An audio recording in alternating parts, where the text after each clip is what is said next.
Hi, Hayes Lodgepole. It's Sarah. So glad your school SIG team decided to purchase this program to support the advisory time you have in your school. I love advisory time because it's just such a good opportunity to build up that student-teacher relationship and connect both school, work, and grades, but as a guide, a mentor into adulthood.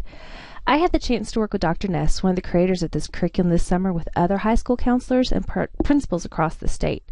Though this is just a brief overview for now, Lisa LaCroix, your on-site staff, was there and can be available for additional day-to-day questions. Though don't forget, you're always welcome to call me or Donnie, as he also joined in on this experience.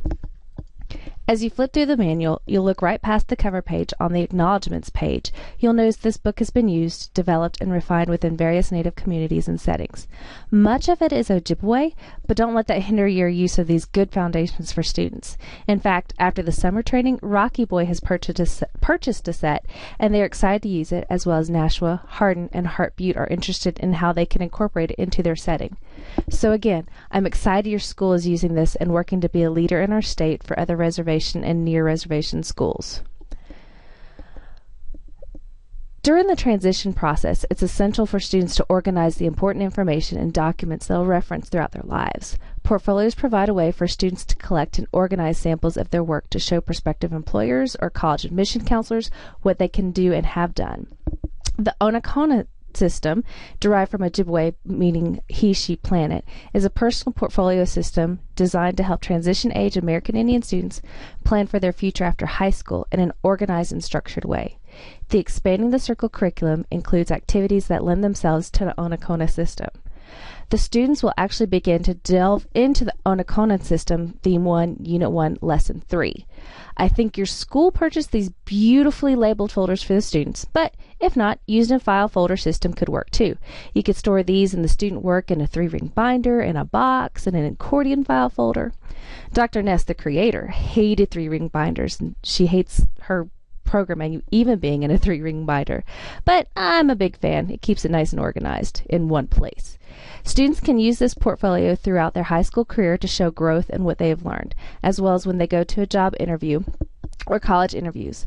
I once knew a grad student who had a significant grant, almost like 90% of her tuition paid, because she had a portfolio in her interview. If you flip through the file folders, you will see suggestions about what can be placed in there for students. It's also going to serve a place to store some of their work developed in the lessons. You will also note that the artwork descriptors and inspirations. In your binder on the curriculum artwork page, you'll see the descriptions for the artwork in your tabs. I think it might be fascinating to allow your students to create their own interpretation of the stories and relate it to Assiniboine and Gros Ventre or other tribes in Montana, even in the U.S. It's a great way to build in the essential understandings 1 and 2 that we have with IEFA and to build up their own identity and each individual's student place in the world. Plus, I love student artwork, and you can convince me to use it in other OPI publications. Turning the page, you'll see the contents of the manual. It's divided into 4 themes, 1 to 6 units in a theme, with 4 to 16 lessons within a unit. As you see, it has a pathway for students to think about who they are, what they want to be, and find a way to express themselves through the Discovery unit. This theme is entitled The Discovery because the activities students participate in allow them to discover more clearly who they are as an American Indian, as part of a family, a community, and as an individual. This is a crucial discovery or enhancement that must take place before students can move on to make appropriate and workable decisions about their future. Within the framework unit, they are then using their own ideas to pursue healthy goals and behaviors to raise themselves and their community to a level of support and growth. In the framework, we focus on foundational skills, information students need when making their own plan for the future. This theme includes activities that allow students to explore specific skills in the areas of problem solving, self-advocacy, communication, diversity, awareness, goal setting, and organization. These are crucial skill areas students must develop before they can make the life decisions that face them after high school. In the choice unit, students look at opportunities for life outside of high school while incorporating what they need to do while still supported at Hayes Lodgepole. Students first learn about the concept of life planning, specifically the life planning involved in the transition process from high school to post-high school life.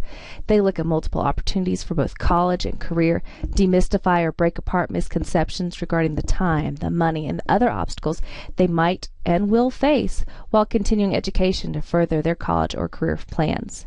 The reflection is also critical because it hones in on why all these pieces fit and how to continue this throughout their lives, focusing on how the lessons are relevant to life as well as really supporting who they are as an individual while honoring those around them who are different.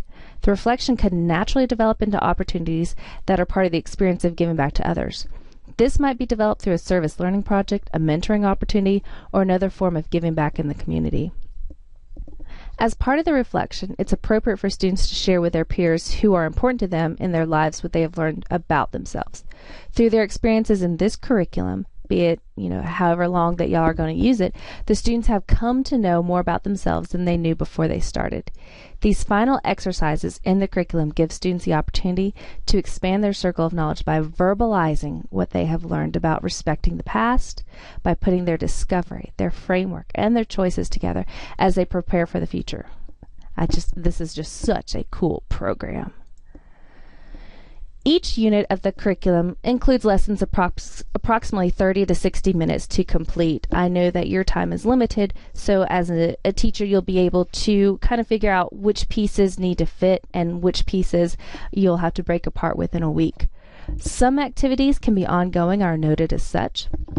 The lesson plans in the curriculum are organized in the following manner and contain the following information: the activity name, the student outcomes, and it's stated as the intended learner objective, so it's great to be able to let the students know what they will be doing. Written in a language of what students will be able to do. They'll have the portfolio placement within the Onikonan system. Time frame, the size of the group. It indicates the size of the group of students that's appropriate to be completed as the activity is intended. Before you begin, so that provides information that's important to the facilitator prior to beginning the activity. It may include background information, purpose of the activity, awareness of the sensitivity of activity or topic area, and the activity modifications. This is really important to pre-read and plan because you know your students and know what topics might be more controversial, so you will have to plan about how to work through these or get guidance from other professionals skilled in human development or dealing with issues. I think this is a great time to connect with other mental health experts in the community or branding with a counselor. As a graduation matters school, you have several partners that are willing to be able to help you with items just like this. The other thing is that there's directions. It has the step-by-step directions for you as the facilitator to follow with the activity of students. And two of the most important parts of the lesson are coming up. While the activities are great and often fun or enlightening, the discussion and closure are what propels that student thinking. These are the two critical areas I think that go along with this the most. The discussion provides lists of discussion questions, topics for during and after completion activity with students. You don't have to go through every discussion question. You could probably just pick and choose which ones are most important for kids to think about and reflect from so that they know why they did that activity and how that relates to what will continue on throughout their lives. And then, of course, the closure. It has suggestions for the journal or a community circle to be used at the end of activity. Each lesson incorporates a chance for students to talk and discuss or write their ideas. They're not intended to be graded, as it may compromise the feeling of safety for students, but just as a way for students to work on articulating in the language how they feel and interpreting ideas. And then, of course, there's additional suggestions and resources. This is a chance to provide additional relevant information or expanding the topic or activity. And I think this is a great way for us as Hays Lodgepole or other Montana schools or tribes that are different than Ojibwe to be able to refine and rededicate this in a way that's much more personal to our schools. And once again, it's really exciting that Hays is taking this as a whole school-wide project. It's something universal and supportive for all students as opposed to just a few kids. There are a few things to consider, and if you're looking on page 7 in your manual, you will see some tips for using the curriculum. As a teacher, it's assumed you're able to pre-plan, predict discussions, and facilitate those discussions respectfully. And all of these are skills to learn and develop. So don't be afraid to ask about good facilitation techniques, like how to organize kids so that they do talk to each other and don't just sit there in silence, or get them to write down more than just 2 sentences. Different people have different facilitation skills, so it's always great to talk with your colleagues about what techniques they use to organize, plan, and get student results. Keep a safe environment. Some of these topics are tough. Our kids and families go through tough times. When they reflect, it's hugely important to listen and have others learn how to listen with as little judgment as possible. Be active. It's a great way to show that you're a part of them and show that perhaps you can be a bit uncomfortable. Being vulnerable with students allows them to see you in a new light and develops that personal relationship also. You know, having students attend, I know that this may only be 15 minutes first thing in the morning, but it's just such a great chance to build up the youth in a positive way. Let them know that these lessons are just as important as reading, math, science, language, and lunch, skills that they'll use now in life. We didn't become teachers just to make sure that the students learn, but we became teachers because we wanted kids to grow and develop and have that influence in life. Since you're using it school-wide, it's great that there is already an assumed support with colleagues, that everyone is knowledgeable about what other kids are doing in the school as it relates to this program. Talk about it with each other and the students. Hold them accountable for the lessons they are working on. Since a lot of background information is in Ojibwe, and Dr. Ness is always looking for ways to improve, revise, and refine, how might some of these change a bit to better fit your community of students, families, and teachers? I'll be asking the same thing of Rocky Boy, Nashua, Heart Butte, and Hardin, as there are some significant changes due to some traditional cultural protocol. For example, in the next lesson in Crow, I might have 2 circles, one with girls, one with boys to start, and then discuss, then see if they would like to participate as a mixed group. I would observe and reflect, and have the students observe and reflect how the 3 different groups communicated and worked differently. So flipping your manual to Theme 1, Unit 1, Lesson 1, on page 25, you will see that the lesson plan format for the human knot. In the video is the actual activity, modified from the lesson plan. You'll see they talk. Lots of physical activities like this have YouTube videos. Don't be afraid to take a quick picture of your students or videos of the activities. Don't you think the 9th graders would like to see what the 12th graders did and how the 2 different groups varied?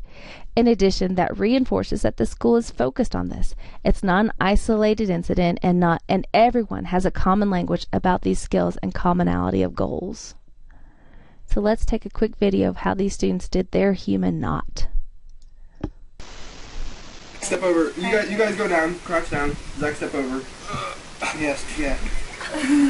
I don't know what the heck we're doing. All right. Okay. How are we gonna do this, Zach? Zach needs to turn around, and right? step over again. Oh, here. Step over this too. Step over the hole. Step over the hole, Zach. Step around the hole. Okay. All right. Let's come together. Let's see. Yeah. Now you guys go back under this bridge right here. Now, Seth and Zach go back under. Yeah. Yeah. All right. Okay. I'm going to here. And then you go through. Zach, you're just going I there. know it. There. Keep Now, them out. Zach, you seem to be the middle. There it is. Yeah. So some of the discussion and reflection questions is, what did you observe about others and their reaction to the problem? Did you notice who were the natural leaders? Who in this lesson they did talk? So how might it have been different if they were silent? Such great questions, kids thinking. To continue kids thinking, there's a lot of use of journals or the discussion talk. For the reflection, these are some of the pieces. There are some pieces of work that belong in the Onakona system, while they are talking circle and journal reflection pieces. In a second, I'll show you some journal options, but I know that reflection is wildly important as skills and as a process. Though writing does incorporate much of the Common Core standards, again, these are not meant to be used as grades for content.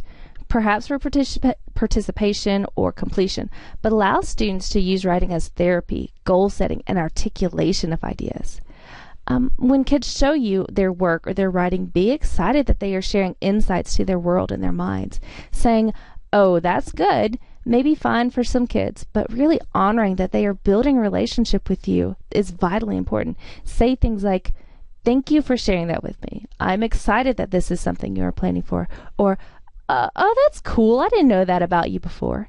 Positive, specific praise is something students in general don't often get, and it lets them see where their strengths lie. Hi, I just wanted to give some quick ideas for journaling that you may do. You may already have pre-purchased journal books, all kind of different sizes. You may even have your regular composition books. But as a teacher, I always had to be super cheap and do flip books. So I want to show you quickly how to do a flip book. And all you do is just take, several sheets of paper. You kind of layer them up, and it's always really easy just to kind of accordion file them so that they are all separated out into different layers, and then quickly fold it in half over so that it is layered on top of each other. And then you just fold it up real quick, give it a quick staple, and it looks really nicely like this. And you can label it, and then the students write on the inside.